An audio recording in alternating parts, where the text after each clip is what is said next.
খেজুর গাছ নিয়ে আরো একটা ঘটনা আমি শানে রিসালাতের ভিতরে পড়েছিলাম। আল্লাহর নবী তিনি বাসায় আছেন, এমন সময় হযরত আবু বকর এবং হযরত ওমর আরো কয়েকজন সাহাবী আসলেন। এসে ডেকে বলে, ইয়া রাসূলুল্লাহ, ইয়া হাবিবাল্লাহ, 3টা দিন হলো কিছুই খাই না। নবীজি ডেকে বলে, তোরা 3টা দিন হলো কিছুই খাস না, আমি নবীজি 5টা দিন হলো কিছুই খাই না। একজন সাহাবী ডেকে বলে, ইয়া রাসূলুল্লাহ, আপনারা সবাই না খেয়ে আছেন, আপনারা সাহাবীরা না খেয়ে আছে, কিন্তু একজন সাহাবীর বাড়ির কাছ দিয়ে আসতেছিলাম, ঘরের ভিতরে পাকা খেজুর আমি দেখতে পেয়েছি। ইয়া রাসূলুল্লাহ, তার ঘরের ভিতরে পাকা খেজুর সে খায়, আর আপনারা না খেয়ে আছেন। নবীজি বললেন, তাহলে চলো ওই সাহাবীর কাছে যাই।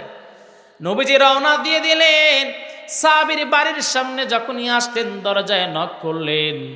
ওই সাহাবীর মেয়ে দরজা খুলে দিল, সালাম আনতে ডেকে বলে, ইয়া রাসূলুল্লাহ, কি সৌভাগ্য আমাদের, আপনার মতো রাসূল আমাদের বাড়িতে আসছেন। ওই সাহাবী দৌড়ায়া ঘরের কাছে এসে দেখেন বিশ্ব নবী তার ঘরের সামনে দাঁড়ায় আছে। আল্লাহর নবী ডেকে বলে, ও আমার সাহাবী, শুনেছি তোমার ঘরে নাকি পাকা খেজুর আছে, আমরা সবাই খুবই ক্ষুধার্ত, তোমার ওই খেজুর থেকে কিছু খেজুর দিয়ে দাও। সাহাবী চোখের পানি ছেড়ে দিয়ে ডেকে বলে, ইয়া রাসূলুল্লাহ, কেমন করে খেজুর দেব, ওই খেজুর আমার নয়, ওই খেজুর ছিল মদিনার দরিদ্র মানুষদের, সেই জন্যই খেজুরটা রেখেছিলাম। যখন খেজুর পাকা হয়ে গেছে, পেকে গেছে, খেজুরগুলো তাদের মাঝে দিয়ে দিয়ে আসছি। নবীজি আজ 3টা দিন হলো আমরাও কিছুই খাই না। আল্লাহর নবী তার দেহের উপরে একটা চাদর মোবারক ছিল, সেই চাদর মোবারকটা ওই সাহাবীর হাতে তুলে দিলেন, দিয়ে বললেন, তোমার বাড়ির আশেপাশে কোনো খেজুর গাছ আছে নাকি? সাহাবী ডেকে বলে, ইয়া রাসূলুল্লাহ, হ্যাঁ, বাড়ির আশেপাশে একটা মরা খেজুর গাছ আছে। সাহাবীকে বললেন, যাও সেই খেজুর গাছের কাছে যাও, আর খেজুর গাছের নিচে আমার এই চাদর মোবারকটা পেরে দিবা।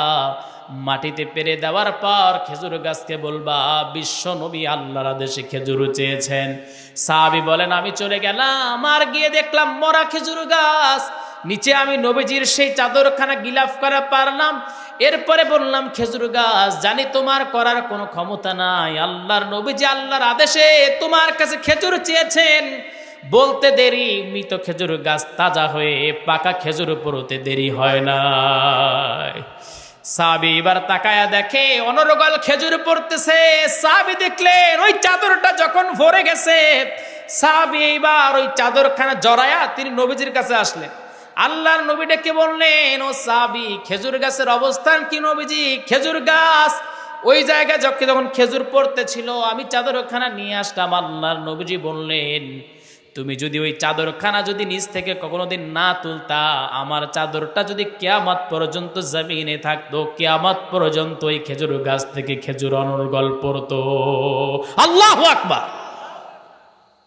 এটা হলো মুজিজাতুর রাসূল সাল্লাল্লাহু আলাইহি ওয়াসাল্লাম। আর একটা কিতাবের ভিতরে আসছে, আল্লাহর নবীজি তিনি একটা খেজুর গাছের সঙ্গে হেলান দিয়ে তিনি জুমার বয়ান করতেন। একজন সাহাবী চিন্তা করে দেখলেন, নবীজি তো এই খেজুর গাছের সঙ্গে হেলান দিয়ে তিনি জুমার নামাজের বয়ান করেন, ওইটা হলো নবীজির মিম্বার। সাহাবী এবার কোথা থেকে যেন একটা কাঠের তিনি মিম্বার বানালেন, বানায়া যখন নিয়ে আসলেন, অন্য সাহাবীর এইবার খুশি। নবীজি সেই কাঠের সেই মিম্বারের উপর দাঁড়ায়া নবী যখন খুতবা দিতেছিলেন, এমন সময় কান্নার আওয়াজ ভেসে আসতে লাগলো। সাহাবীরা ডেকে বলে, ইয়া রাসূলুল্লাহ, কে যেন হু হু করে কান্না করে। আল্লাহর নবী ডেকে বললেন, কে কান্না করে? পিছনের দিকে তাকায়া দেখে এতদিন যে নবীজি যে মৃত খেজুর গাছের সঙ্গে দেহটা লাগায়া আমার আপনার নবীজি খুতবা দিতেন, মৃত খেজুর গাছ চোখের পানি ফেলে ফেলে কান্না শুরু করে দিলে। আল্লাহর নবী ডেকে বলো, খেজুর গাছ কেন কান্না করো? এইবার খেজুর গাছ ডেকে বলে, ইয়া রাসূলুল্লাহ, কেন কান্না করব না? এতদিন পর্যন্ত কোনো মিম্বার ছিল না, এতদিন পর্যন্ত আপনি আমার সঙ্গে আপনার পবিত্র দেহ মোবারকটা লাগায়া লাগায়া আপনি খুতবা দিয়েছেন। আপনার ওই সাহাবী আজকে কাঠের এই মিম্বারটা নিয়ে আসার পর নবীজি আপনি আপনার দেহটাকে আমার থেকে আলাদা করে ফেলেছেন। ইয়া রাসূলুল্লাহ, ইয়া হাবিবাল্লাহ, এই কষ্টটা কেমন করে সহ্য করব? আল্লাহর নবী এবার ডেকে বললেন, খেজুর গাছ তুমি আমার কাছে চলে আসো। নবীজি বলতে দেরি হয়েছে, সেই খেজুর গাছটা অনেকটা দূরে ছিল, নবীজির কাছে আসতে দেরি করে না। নবীজি এবার খেজুর গাছকে সান্ত্বনা দিয়ে বললেন, খেজুর গাছ তুমি যেটা বলতে চাও আমাকে বলো। এখন যেহেতু মেম্বার চালু হয়ে গেছে, এই মেম্বারের উপরে আমি নবীজি দাঁড়ায়া দাঁড়ায়া খুতবা দিব। খেজুর গাছ ডেকে বলে, ইয়া রাসূলুল্লাহ, আমাকে একটু কথা দেন, জান্নাতে যেদিন আপনি যাবেন আমি খেজুর গাছ ছাড়া আপনি জান্নাতে যাবেন। একটা খেজুর গাছ নবীজিকে কি পরিমাণে ভালোবাসা দেখিয়েছেন। আজকে যখন আমি প্রোগ্রামে আসি, আমি একটা আলোচনা শুনতেছিলাম, যদিও আমি আলোচনাটা পড়েছিলাম। হযরত আবু বকর রাদিয়াল্লাহু তাআলা আনহু যখন দুনিয়া থেকে বিদায় হয়ে যাবেন, হযরত আলীর কাছে গিয়ে বলে, আলী তোমার কাছে আমি ওসিয়ত করতে চাই, আমার এই দুইটা ওসিয়ত তোমাকে পালন করতে হবে। হযরত আলী ডেকে বলে, ও খলিফাতুল মুসলিমিন, আপনি বলেন কি ওসিয়ত করবেন? হযরত আবু বকর ডেকে বলে, ও আলী, প্রথম ওসিয়ত হলো আমি আবু বকর যেদিন দুনিয়া থেকে বিদায় হয়ে যাব, সেই দিন আমার দেহটাকে কাউকে তুমি ধরতে দিবা না। তুমি আমার দেহটাকে গোসল করায়া ওই কাপড়ের সঙ্গে তুমি লাগাইয়া দিবা।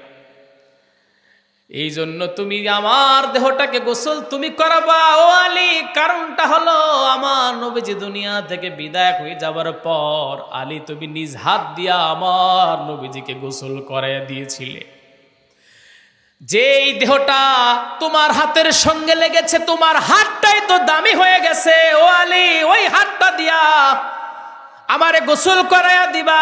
হযরত আবু বকর বলার পর হযরত আলী ডেকে বলে, আমি কথা দিলাম আপনার যদি এইটা চাওয়া হয়, নবীজির মুহাব্বত আপনার অন্তরে যতটুকু বেশি, আমি কথা দিলাম আমি আমার হাতটা দিয়া আমি আপনারে গোসল করাইয়া দিব। আমার ভাইরা, আমার বন্ধুগণ, এইবার হযরত আবু বকর ওসিয়ত করলেন, আমি দুনিয়া থেকে বিদায় হয়ে যাবার পর, আমি এখন এই মুহূর্তে সালাম জানালাম, বিদায় হয়ে যাবার পর নবীজির একটা রওজায় পৌঁছানোর একটা গেট আছে, সেই গেটের কাছে আমার লাশখানা রাখবা, আর আমার এই সালামটা নবীজির রওজায় পৌঁছায়া দিবা। নবীজির কাছে অনুমতি চাইবা, যদি নবীজি অনুমতি দেয় তাহলে ওই দরজাটা খুলে যাবে, আর নবীজির রওজার পাশে আমার দেহটাকে তুমি রাখবা। আর যদি নবীজি অনুমতি না দেয়, তাহলে আমার দেহটাকে যেখানে খুশি সেখানে তোমরা দাফন করে দিবা। আমার ভাইরা, আমার বন্ধুগণ, হযরত আবু বকর দুনিয়া থেকে বিদায় হয়ে যাবার পর হযরত আলী বলেন, আমি নিজ হাত দিয়ে আবু বকরের আমি গোসল করায়া দিলাম, এরপর তাকে সাদা কাপড়ের সঙ্গে আমি তাকে জড়াইয়া দিলাম। এরপর আমি তাকে নিয়ে যখন রওনা দিয়ে দিলাম, নবীজির সেই একটা রওজায় প্রবেশের জন্য একটা গেট ছিল, গেটের সামনে গিয়ে আবু বকরের লাশখানা রাখলাম, শত শত সাহাবায়ে কেরাম সেখানে দাঁড়ানো। আবু বকরের সালাম দিলাম, সালামের জবাব আসলো না। আমি আলী ডেকে বললাম, ইয়া রাসূলুল্লাহ, ইয়া হাবিবাল্লাহ, এই দুনিয়াতে যিনি আপনাকে বন্ধু রূপে গ্রহণ করেছিলেন, সেই আবু বকরের লাশখানা নবীজি আপনার সামনে নিয়ে আসছি। ইয়া রাসূলুল্লাহ, ইয়া হাবিবাল্লাহ, আপনি যদি অনুমতি দেন আপনার রওজার পাশে আবু বকরের দাফন করব। একাধারে হযরত আলী বলেন, 3 বার বললাম, কোনো জবাব আসলো না। সবাই বলতে লাগলাম আর কান্না শুরু করে দিতে লাগলেন যে এত দ্রুত আবু বকরকে আল্লাহর নবী ভুলে গেলেন। ঠিক এমন সময় হঠাৎ করে দরজাটা খুলে গেল, আর গায়েবী একটা আওয়াজ আসলো, আলী, আমার বন্ধু আবু বকর আমার কাছে আসবে, এর জন্য কোনো অনুমতির প্রয়োজন নাই। আল্লাহু আকবার।